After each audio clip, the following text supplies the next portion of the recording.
Good evening friends. आज का जो टॉपिक है वो है कंपोजिशन स्कीम। इतने एडवांस टॉपिक्स लेने के बाद कंपोजिशन स्कीम जैसा बेसिक टॉपिक क्यों हम लोग ले रहे हैं? तो दो वजह है इसकी। एक वजह तो ये है कि रिक्वेस्ट आई है यूट्यूब के कमेंट बॉक्स में that I should take this composition scheme topic, और दूसरी और इम्पोर्टेंट वजह ये है कि इसको हम लोग जितना बेसिक मानते हैं एक्चुअली इतना बेसिक है नहीं। तो आज इस वीडियो में हम लोग देखेंगे कि कंपोजिशन स्कीम क्या है, क्या क्या रेस्ट्रिक्शंस है उसके अंदर, क्या क्या यूजफुलनेस है। वीडियो को पूरा देखने के बाद शायद यू विल बी कन्विंस्ड कि जितना हम लोग कंपोजिशन स्कीम को बेसिक समझते हैं इतना ये एक्चुअली बेसिक है नहीं।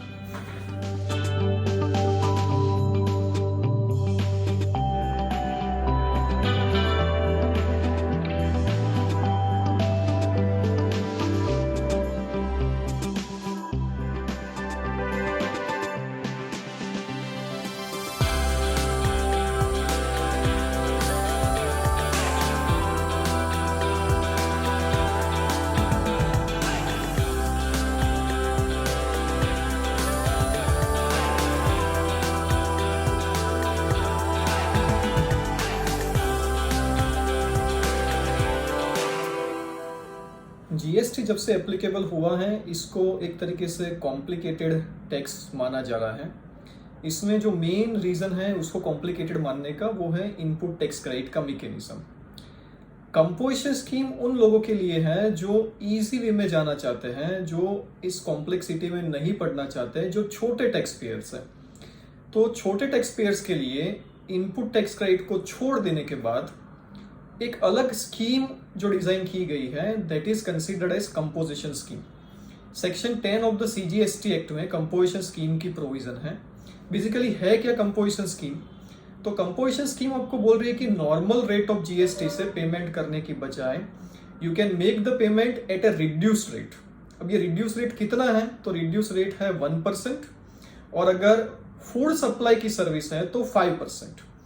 इतने रेट से आप पेमेंट कर दीजिए अपने टर्नओवर के ऊपर। इतना पेमेंट कर देने के बाद आपको और किसी भी कॉम्प्लिकेशन में पड़ने की जरूरत नहीं है। But you can not take the input tax credit if you are opting for composition scheme. You can also not pass on the input tax credit. ये दो चीजें खास हमको समझनी है। मतलब ये होता है कि मैंने जो भी परचेजेस किए हैं उसके ऊपर मैंने जो भी जीएसटी पे किया है अपने सप्लायर को, उसकी मैं क्रेडिट नहीं ले सकता अगर मैं कंपोजिशन स्कीम में हूं तो। दूसरी चीज, मैं जो 1% टर्नओवर के ऊपर पे कर रहा हूं वो 1% जीएसटी है that I can not collect from my customer. वो मैं अपने कस्टमर के पास से कलेक्ट नहीं कर सकता। That I am required to pay from my pocket. मुझे अपने पॉकेट में से इसको पे करना है। अच्छा, कौन ऑप्ट कर सकता है कंपोजिशन स्कीम के लिए? तो normally a person who is having aggregate turnover not exceeding 1.5 crores in the preceding financial year can opt for the composition scheme in the current financial year। तो अगर आपका aggregate turnover preceding financial year में 1.5 करोड़ से ज्यादा नहीं है तो आप करंट फाइनेंशियल ईयर में कंपोजिशन स्कीम के लिए ऑप्ट कर सकते हैं। लेकिन this is subject to many other conditions. तो कंडीशंस क्या है वो भी हम लोग देखेंगे। पर सिंपल सी बात यह है कि नॉर्मल रेट ऑफ जीएसटी से पे मत करो। नॉर्मली 1% का पेमेंट कर दो अपने टर्नओवर के ऊपर, एंड डोंट टेक आईटीसी और don't pass on the ITC. ITC का क्रेडिट लीजिए भी नहीं और आप किसी और को आईटीसी पास ऑन भी नहीं कर सकते। बेनिफिट ये है कि ये जो पेमेंट है एक तो रिड्यूस रेट से है। दूसरा बेनिफिट ये है कि ये जो पेमेंट है वो मंथली नहीं करना है। The payment is required to be done quarterly. एक चीज आप लोग समझ लीजिए यहाँ पर कि जो नई स्कीम है रिटर्न की, क्यूआरएमपी जिसको हम लोग बोलते हैं, वहां पर भी पेमेंट तो मंथली है, रिटर्न भले हम लोग क्वार्टरली फाइल कर रहे हैं। लेकिन if you are a composite tax payer, that means if you are covered under section 10 of the CGST act, in that situation you are required to make the payment also quarterly. तो वहां पर payment भी आपको quarterly ही करना है if you are under composition scheme. क्या क्या रेस्ट्रिक्शंस हैं, कौन कौन कंपोजिशन स्कीम में नहीं जा सकता है, और एक बार आप कंपोजिशन स्कीम में गए उसके बाद में क्या क्या रेस्ट्रिक्शंस आपको एप्लीकेबल होंगे, that we need to verify. तो नॉर्मल प्रोविजंस को समझने के बाद अब हम लोग देखते हैं कि इसमें जो स्पेसिफिक प्रोविजंस है वो क्या है। हमने समझा कि भाई यू आर रिक्वायर्ड टू पे tax only at a reduce rate of 1%। हाँ, लेकिन अगर आप फूड सप्लाई की सर्विसेज में हैं then you can make the payment at 5%. One thing is very important here, food supply की सर्विस हमेशा रेस्टोरेंट सर्विस ही होती है ऐसा नहीं है, catering service is also food supply service. Restaurant की सर्विस में भी नॉर्मल रेट ऑफ जीएसटी भी 5% है। So as far as the restaurant services are concerned, it doesn't make sense to go for the composition scheme because normally is also 5%, in composition also it is 5%। So restaurant की services को हम लोग side में रखते हैं। ये जो rate है 1% का, वो किस टर्नओवर के ऊपर अप्लाई करना है हमको? Then they have said that this rate is required to be applied on the turnover within the state. Turnover within the state के अंदर टैक्सेबल टर्नओवर है या टोटल टर्नओवर जिसके ऊपर हमको ये रेट अप्लाई करना है। Then understand this thing very carefully. Notification number 5 2019 जो इश्यू हुआ है 29 जनवरी 2019 में, उसमें क्लियरली लिखा गया है कि this percentage is required to be applied on a turnover within the state. This means it will include the exempted supplies also. तो अगर आपके सप्लाई में टैक्सेबल सप्लाई भी है और एग्जम्प्टेड सप्लाई भी है, तो टोटल के ऊपर you are required to make the payment. Total के ऊपर ये रेट जो है 1% का वो लगेगा। This is one thing. दूसरा इक्वेशन आता है कि अगर मैं कंपोजिशन स्कीम में हूं, then whether I can provide service और नॉट। तो ये जो कंपोजिशन स्कीम है, जो सेक्शन 10 की हम लोग बात कर रहे हैं, ये सिर्फ और सिर्फ गुड्स का जो सप्लाई करता है उसके लिए एप्लीकेबल है, subject to certain conditions. Service providers के लिए अलग से एक स्कीम है, इसका भी हम लोग डिस्कशन इसी वीडियो में करने वाले हैं।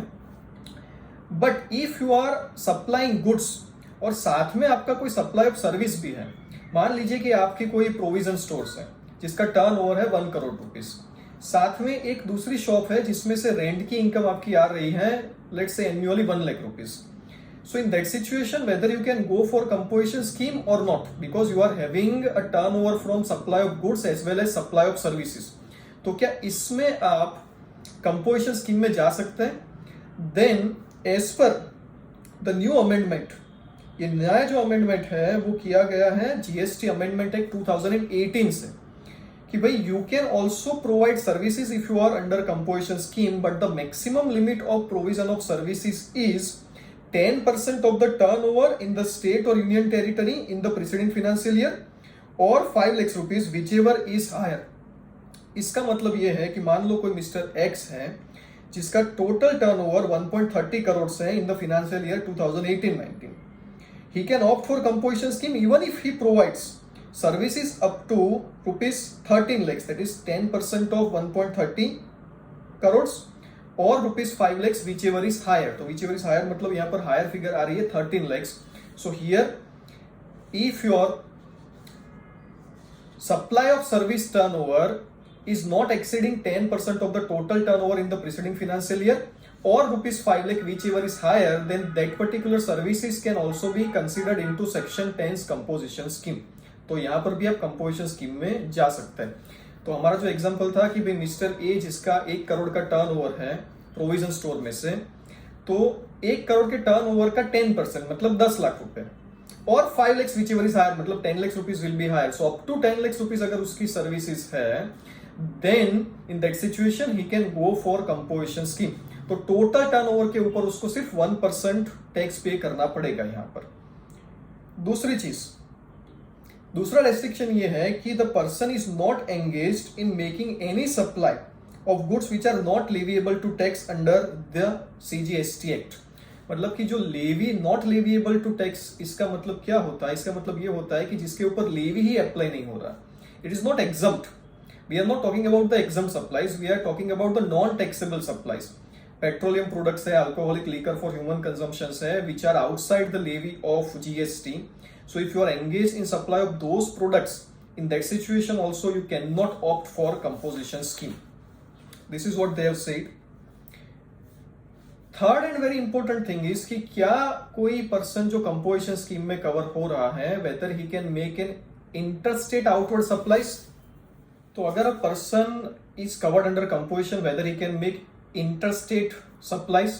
interstate का मतलब ये होता है कि एक स्टेट से दूसरे स्टेट में सप्लाई करना। तो अगर मैं गुजरात में हूं और मैं कंपोजिशन स्कीम में कवर्ड हूं, मैंने कंपोजिशन स्कीम को ऑप्ट किया है, तो क्या मैं अपने गुड्स महाराष्ट्र में सेल कर सकता हूं? Then the restriction is very clear that if you make any outward interstate supply, you are not eligible for the composition scheme, तो फिर आप कंपोजिशन स्कीम के लिए एलिजिबल नहीं रहेंगे। The thing which is required to be understood is the restriction is applicable only on the outward supplies, not on the inward supplies. मैं महाराष्ट्र को cell नहीं कर सकता, but I can purchase from Maharashtra even if I am covered under the composition scheme. So the restriction is applicable only to the outward supplies and not to the inward supplies. दूसरी चीज, if I am a person who is covered under section 52, that means if I am supplying through an electronic commerce operator, मैं Amazon से या Flipkart से इस तरीके से किसी इलेक्ट्रॉनिक कॉमर्स ऑपरेटर के थ्रू अपने गुड्स को सप्लाई कर रहा हूं, then I am not eligible for the composition scheme, तो मैं कंपोजिशन स्कीम को ऑप्ट नहीं कर सकता हूं। This also the restriction. अगर मैं कैजुअल टैक्सेबल पर्सन हूं या तो फिर नॉन रेसिडेंट टैक्सेबल पर्सन हूं, इन that situation also I can not opt for the composition scheme, तो भी मैं कंपोजिशन स्कीम को ऑप्ट नहीं कर सकता। There are certain goods, if you are a manufacturer of this kind of goods, this certain goods, then also you cannot opt for composition scheme. कौन कौन से ऐसे गुड्स हैं? तो number 1, ice cream and other edible ice whether और not containing cocoa. So एक तो ice cream, pan masala, aerated water, this aerated water has been added from 13th of September 2019, and tobacco and manufactured tobacco substitutes. If you are manufacturing this kind of goods, in that situation you cannot opt for the composition scheme. Recently Delhi high court में एक writ petition file हुई जिसमें ice cream manufacturers ने बोला कि भाई बाकी के जो गुड्स जिसको आप लोगों ने कवर किया वो सेम गुड्स हैं, तो आइसक्रीम को इन गुड्स के साथ क्यों कवर किया गया है और हमको क्यों बेनिफिट नहीं दिया जा रहा है कंपोजिशन स्कीम का। सो उसका एक लेंथी सा डिस्कशन हुआ जिसके बारे में already I have uploaded a video, there you can verify what is the discussion. Court has given direction to the GST Council to consider whatever play has been made by the manufacturers of ice cream in the next GST Council meeting. So, but as far as the present situation is concerned, if you are manufacturing these goods, then you cannot opt for the composition scheme. दूसरा restriction ये है कि if I am having multiple registration under single PAN, एक ही state में या तो फिर अलग अलग स्टेट में, एज पर सेक्शन 25 सबसेक्शन 3 इन लोगों को अलग अलग पर्सन गिना जाता है। But for the purpose of composition levy it is not possible that some of the registrations are under composition and others are not. That means if I am having multiple registrations under single PAN, तो अगर सारे के सारे registrations composition में opt कर रहे हैं, only then the composition is possible. कोई कंपोजिशन ऑप्ट कर रहा है, कोई दूसरा नहीं कर रहा registration under the single PAN, तो कंपोजिशन इज नॉट पॉसिबल। इस तरीके से सिलेक्टिव कंपोजिशन एप्लीकेबल नहीं हो सकता। तो इसका मतलब ये हुआ कि जितने भी रजिस्ट्रेशन नंबर्स मैंने अंडर सिंगल पान लिए हैं वो सब अगर कंपोजिशन में जा रहा है तो ही कंपोजिशन स्कीम एप्लीकेबल उनको हो सकती है। दूसरी चीज कि इतने रजिस्ट्रेशंस में से कोई भी एक रजिस्ट्रेशन अगर कंपोजिशन स्कीम की जो कंडीशंस है उसको वायोलेट करता है तो सारे के सारे registrations will be out of the composition scheme. सिर्फ एक ही रजिस्ट्रेशन कंपोजिशन में से बाहर निकलेगा ऐसा नहीं है, सारे के सारे registrations will be out of the composition scheme. Whenever I am applying for a composition scheme, तो वो एप्लीकेबल कब से होता है? तो normally it is applicable from the first day of the next financial year. But if I am opting out of the composition scheme, तो उस situation में जिस तारीख से मैंने मेंशन किया है कि I am opting out of the composition scheme, I will be considered as out of the composition scheme. Composition scheme की वैलिडिटी कितनी है? तो जब तक मैं ऑप्ट आउट नहीं करता हूं या तो फिर मैं कोई कंडीशंस जितनी भी हम लोगों ने डिस्कस की कंपोजिशन स्कीम के लिए उसमें से किसी को वायोलेट नहीं करता हूं, composition scheme will continue to be applicable to me. But if I am violating any of the conditions, then जिस तारीख को वायोलेशन हुआ उसी तारीख से I will be considered as out of the composition scheme. उसकी प्रोसीजर है, notice दी जाएगी, एवरीथिंग विल बी डन।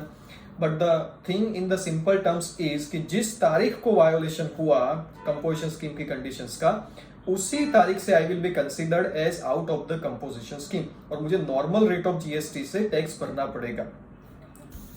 जो person composition tax payment system में है, he cannot issue an invoice. What he will issue is considered as bill of supply. Bill of supply में और invoice में डिफरेंस है। इनवॉइस हम लोग उसको बोलता है कि जिसमें टैक्स अलग से मेंशन किया जाता है, जैसे हम लोगों ने पहले डिस्कस किया कि if you are under composition you can not collect the tax from the customer. So in that situation, it cannot be the document that you are issuing in replacement of invoice cannot be considered as invoice. It will be called bill of supply. Bill of supply normally तब issue होता है जब आप composition scheme में हैं या तो फिर आप एग्जम्प्ट गुड्स का सप्लाई कर रहे हैं. इस बिल ऑफ सप्लाई में you are required to clearly mention that you are a composite dealer who is not eligible for collecting tax. That is also required to be mention. जो भी आपके notice है, sign boards है, वहां पर भी आपको कंपोजिट टैक्स पेयर ये मेंशन करना पड़ेगा. This has been provided in the law. तो ये भी आपको वहां पर मेंशन करना पड़ेगा. अब बात करते हैं composition scheme for service providers की.